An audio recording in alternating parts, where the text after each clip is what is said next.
Okay, let's unpack this. We often deep dive into, financial empires, strategic minds, the super wealthy. Right, the usual suspects. Exactly. But today, we're taking a really different path. Think about this. A man who, at the time of his death, reportedly had about $1.2 million. Mm-hmm. Not exactly a Forbes list number, is it? Not even close. And yet, Anthony Bourdain. Yeah. He fundamentally changed how the world eats, how we see other cultures. Yeah. Honestly, how we feel about connection. It's a striking contrast. It absolutely is. And what's so compelling about Bourdain, I think, is that he wasn't a billionaire. He didn't build some global restaurant chain. Right. He seemed to have zero interest in traditional luxury or just piling up wealth. Yeah. Instead, he built something else, something really impactful, a legacy rooted in, empathy, this incredible curiosity and deep cultural understanding. Yeah. Mostly just by sharing meals. Sounds simple, but... It's deceptively simple, yeah. Right. That's what hooked me initially. It just challenges our standard ideas of success, doesn't it? Completely. So our mission today is really to explore how this man, who actively chose not to chase the usual kind of wealth, still managed to move the world. One bite, one story, one radically human habit at a time. It makes you ask, what does richness actually mean? Precisely. And looking at Bourdain's habits, it gives us a different kind of insight, It invites you, the listener, to ask that question for yourself. It's about impact, not just assets. Okay, so let's dive into those habits. When you look at how he lived, it's obvious he didn't just, travel. He immersed himself. Totally. He actively picked the plastic stools and back alleys over the fancy dining rooms. Yeah. Shared bowls with strangers, really listened. Not with that camera-first thing we see so much now. This was just visiting cultures. He really seemed to enter them. How did he do that so well? How did he bridge that gap from just watching to really being there? Well, I think it was a very conscious decision to just shed the pretense. Okay. A perfect example is that iconic moment, 2016, slurping buncha with Barack Obama, Hanoi sidewalk. Oh, yeah, I remember that. Just two guys, a simple $6 meal, those low plastic chairs. Bourdain even tweeted about it. Low plastic stool, cheap but delicious noodles, cold Hanoi beer. Huh. Simple as that. And Obama later said it was one of his most memorable moments as president. Why? Because it was real. It wasn't about status or fancy backdrops. Right. It proved Bourdain's point. Influence comes from sincerity, not velvet ropes. That's powerful. And it wasn't just a one-off thing, was it? No, not at all. He did this in, over 80 countries, eating grilled intestines in Colombia, Wow. sipping yak butter tea in Tibet. He didn't show up to comment or, critique from a distance. No. He was there to absorb. Food was the way in, the portal to understanding people, asking real questions, walking down the unpaved roads. Didn't he get stuck in Beirut during the bombings? He did, and he filmed it. He mourned with the locals. He went to conflict zones like the Congo, not for sensationalism, but to show dignity. He really made you feel the world, not just watch it on a screen. And that deep immersion, it wasn't just luck. It was his core principle, what we're calling his immersive curiosity habit. Okay, explain that. It's this quiet but pretty radical idea. Don't observe, become. Become. Yeah. While most of us kind of seek comfort, distance maybe, Bourdain actively went for full presence, and that takes courage, right? Letting go of ego, control, any sense of Western superiority. He just embodied that, and you could feel the impact. It really hits home if you've ever felt like you're just, skimming the surface of things. Right. Scrolling past life. Yeah, exactly. Bourdain's example is like a pushback. It's a reminder. You don't need $1 billion to experience real richness. You just need the guts to go deeper, to actually engage. And building right on that immersion was another key habit. His radical non-judgmental curiosity. Yeah. He wasn't just tasting food, he was tasting perspectives. This whole practice was about approaching the unfamiliar cultures, flavors, without that knee-jerk judgment. Where lots of people might pull back, he leaned in. Things like raw blood pudding, fermented fish paste. He performed understanding, not disgust. He absolutely did. I mean, trying CSI soup, that's raw pig's blood, right, in Thailand. Yeah. Or eating grilled tarantulas in Cambodia without even flinching. Exactly. And remember how he described pho in Vietnam, a poem written in broth? Beautiful. That's not just nice writing, it shows the mindset.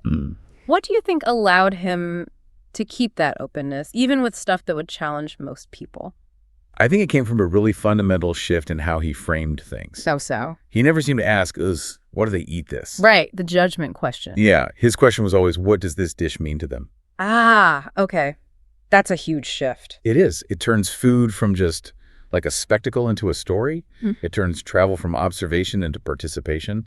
He need judgment blocks empathy, and empathy was his like North Star. And this went beyond food, didn't it? Absorbing cultures, not mocking accents, not comparing customs constantly.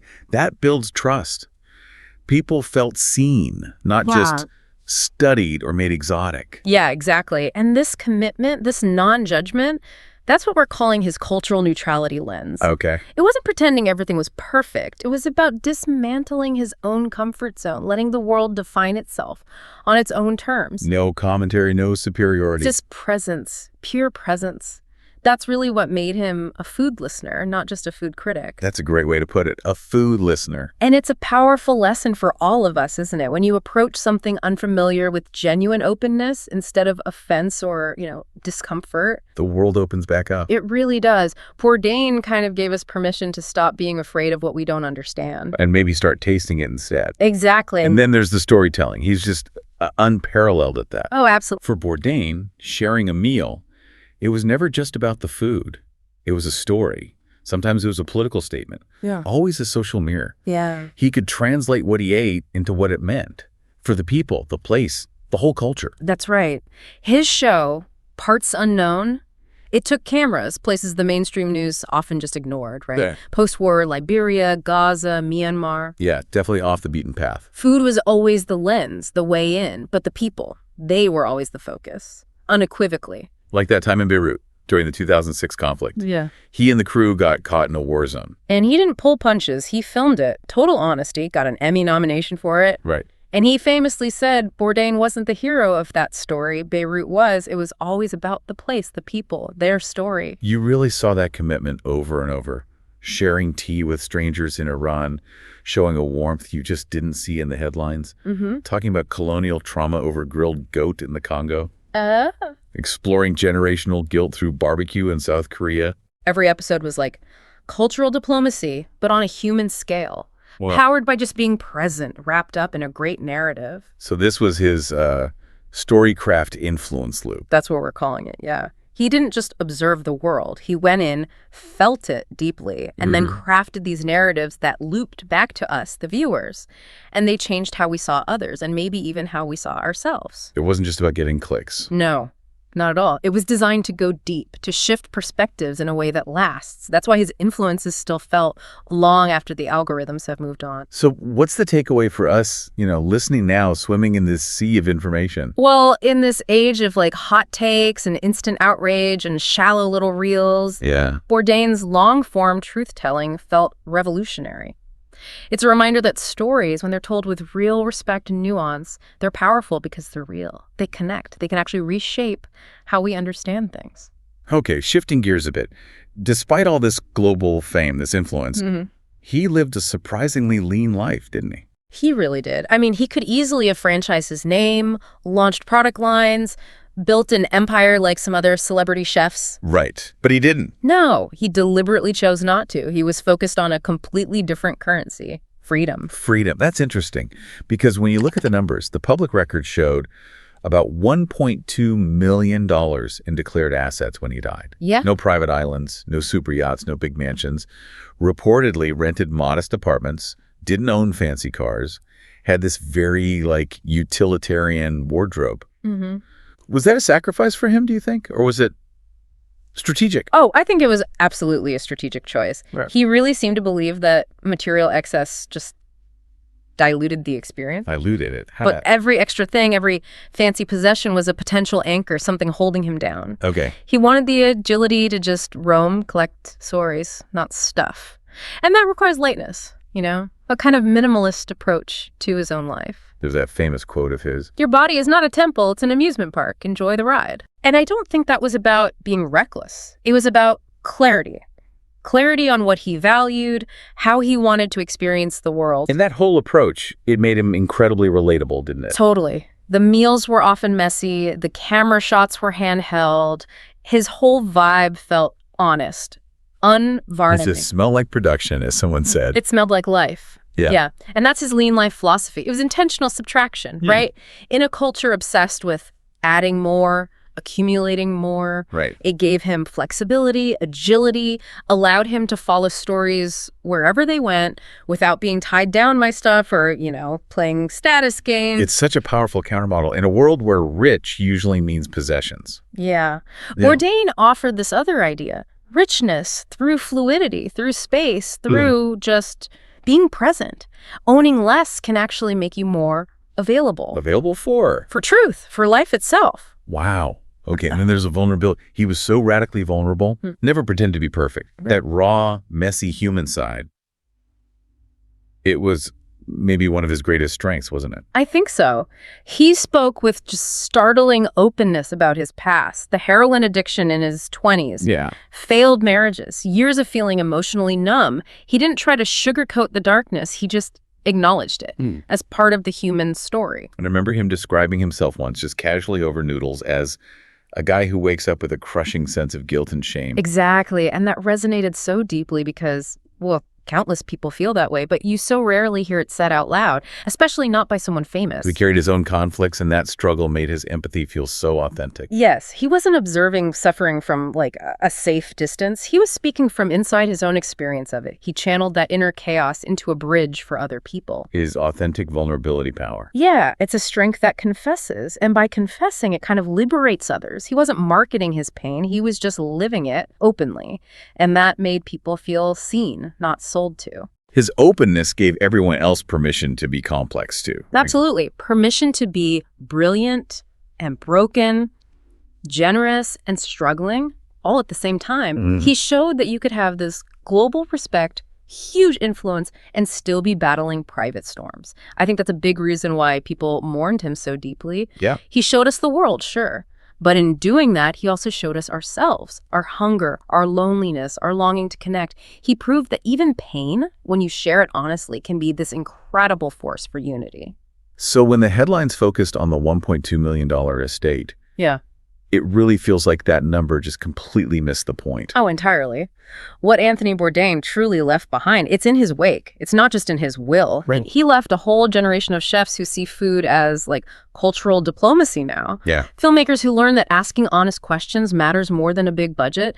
And millions of viewers, people like you listening, who eat more adventurously now, listen more carefully, travel more consciously because of him. That impact. Yeah. You can't put a dollar figure on that. No way. It lives in memories, in mindset shifts, in the choices people make differently every day. It's a totally different kind of wealth, one that compounds in empathy, in understanding. And it sounds like this wasn't accidental. It was a deliberate choice on his part. Oh, very deliberate. He consciously chose not to turn his influence into some massive empire. Right. No licensing his name everywhere. No chasing big endorsements. No. He kept the focus rigorously on the work, the conversations, the sometimes uncomfortable truths. He even set up a trust back in 2016. And protect his work. Yeah, his intellectual property, his archives, his unique voice, making sure his work would live on, but on his terms. So this is his impact-first legacy. Exactly. That rare decision to prioritize long-term human influence over short-term financial value. Someone put it really well. He didn't die rich. He died remembered. Wow. And in today's world, that might be the rarest, most profound kind of success there is. It reminds you that what truly lasts isn't what you earned. It's what you changed. Precisely. So, Anthony Bourdain never built a business empire, never topped the Forbes lists, never chased the status symbols. Yet when he passed, the world actually paused. Because what he gave us, you couldn't liquidate it, you couldn't acquire it, you could only feel it, experience it, absorb it. He totally redefined what rich means, not bank accounts or luxury goods, but through these bold, daily, deliberate choices. The habit of listening without judgment, entering spaces with real humility, showing up authentically, even when life was messy. These weren't just like techniques or PR moves. No, these were fundamental choices about how to live. So as you, listening, reflect on Bourdain's journey, maybe ask yourself, what does it really take to move the world? It's not billions, it's not branding campaigns. It's just the courage to live fully, honestly, and with this endless curiosity, meal by meal, story by story, connection by connection. And that kind of wealth, it doesn't expire. It just expands. It ripples out. Think about it. Has a meal, a shared story, or just a simple experience ever really changed how you see a person or a place or even yourself? Yeah, hold on to that feeling. How can you maybe apply Bourdain's principles, that immersive curiosity, that non-judgmental openness, that vulnerability in your own life, Right. to foster deeper connections, better understanding? Because that, at the end of the day, is the legacy you left for all of us. We'll keep the table open for you.